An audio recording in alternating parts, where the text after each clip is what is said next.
Listen, okay? I'm tired.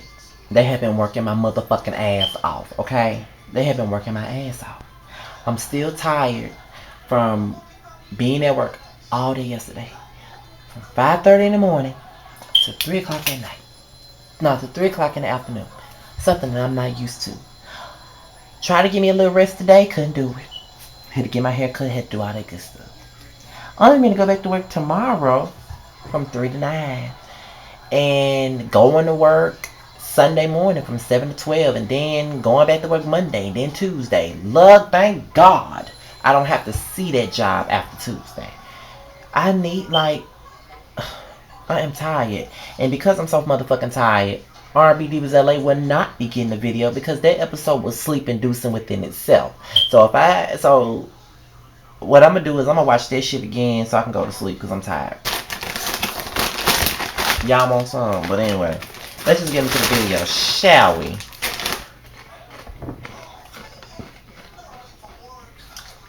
So we can start off with Coco and Mike. Coco gets home from being in New York with the girls after the whole fallout with Taj sleeping with Kenny or whatnot. And she's made the conscious decision that she needs to break and she needs to stay away from Taj and everything like that because she feels like she's been lied to and she can't trust Taj or whatnot. Mike feels like Coco is being stubborn as she always does. And he feels like because they got deadlines, they got studio time booked and all that stuff. But she feels like she doesn't give a fuck. She's going to do whatever the fuck she wants to do when Coco wants to do it, which is what Coco always does.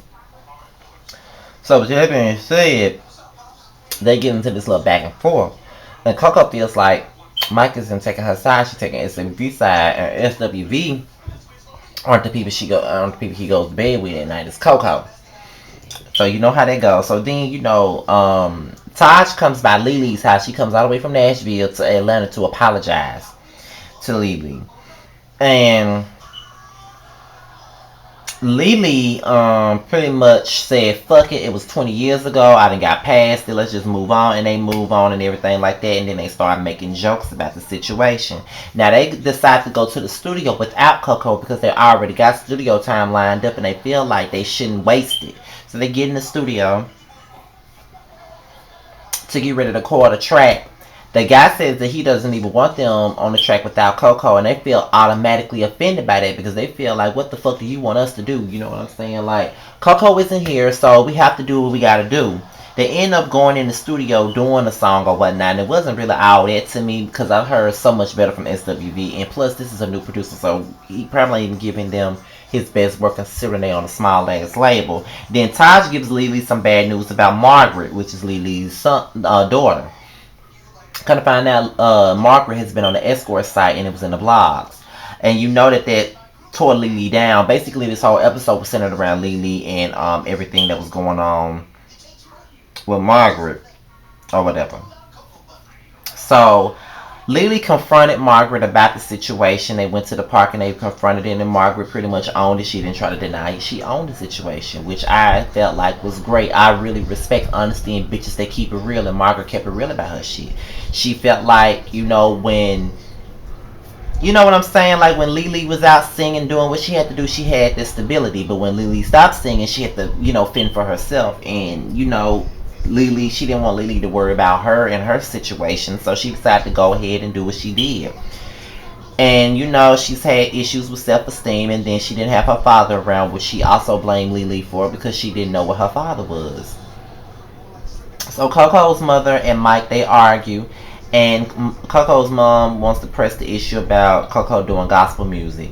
But Mike feels like she should stay with SWV because I guess it's a more substantial situation, which it is. I mean, when Coco went gospel, she didn't really sell that many records, and she didn't sell that many records as a solo artist. But I think she did get a Grammy nomination for one of her gospel albums, but I'm not really sure about that. I don't know, but I just think that Coco should stay with SWV. That's what the core is. That's what we want. We don't want no damn shit from Coco on no gospel song. I know I was never a fan of Coco's gospel music. I was always here for SWV, and I did like her one song that she had off her solo album Hot Coco, which was called Sunshine. That was my shit.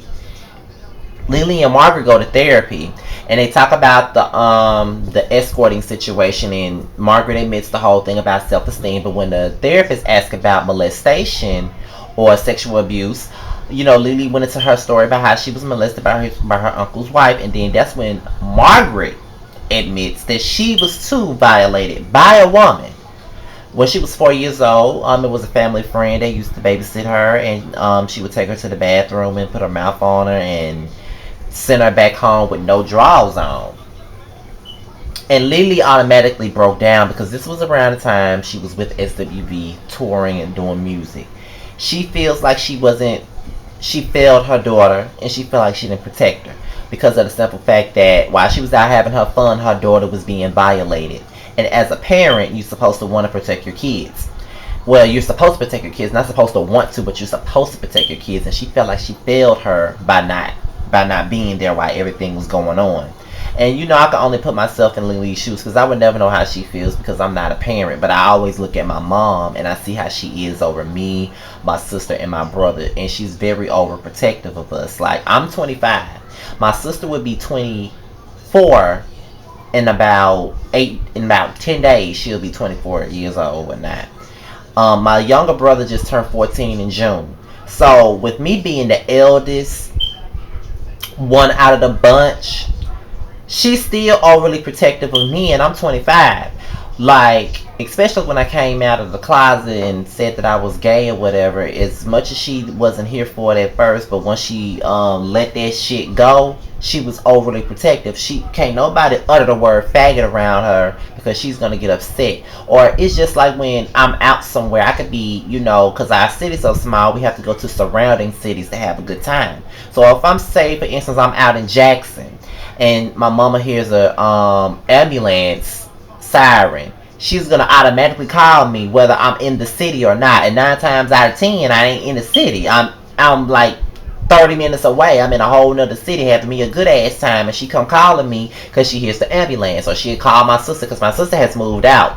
So she'll call my sister and ask about her. Like, it doesn't matter. Like, if she hears a siren, hear a gunshot or something, she gonna always call and see what's going on. Like, that's what she does. And as annoying and suffocating as that can be, I get it because she's went through some of her own struggles in her life, so she wants to protect her kids. So Taj gets rushed to the hospital, and I'm not gonna lie, Coco long booty ass was annoying me when she acted like she didn't want to come. But Lily let her know that with all the stuff she got going on with her daughter, it's a sacrifice for her to be in SWV, and it's a sacrifice for her to even be there with Taj. So as a friend, she need to be there for Taj. But Coco wasn't having it. But at the end, she ended up coming, which I was happy about because I was gonna shred her motherfucking ass if she didn't show the fuck up. But all Coco was really worried about is Lily's daughter and Taj's situation because she wants to make sure that Taj is okay before they do anything else with SWV. So with that being said, y'all, I'm out of here. I'm tired. So I'm about to go take myself, not take myself a nap because it's like 1 o'clock in the morning. So I'm gonna go ahead and take my ass to sleep because I'm tired. I'm tired as fuck, and I cannot wait till Tuesday come because after Tuesday, I do not have to see that damn store for a few days. Wednesday, Thursday, Friday, I can sleep all I want. I'm out, y'all.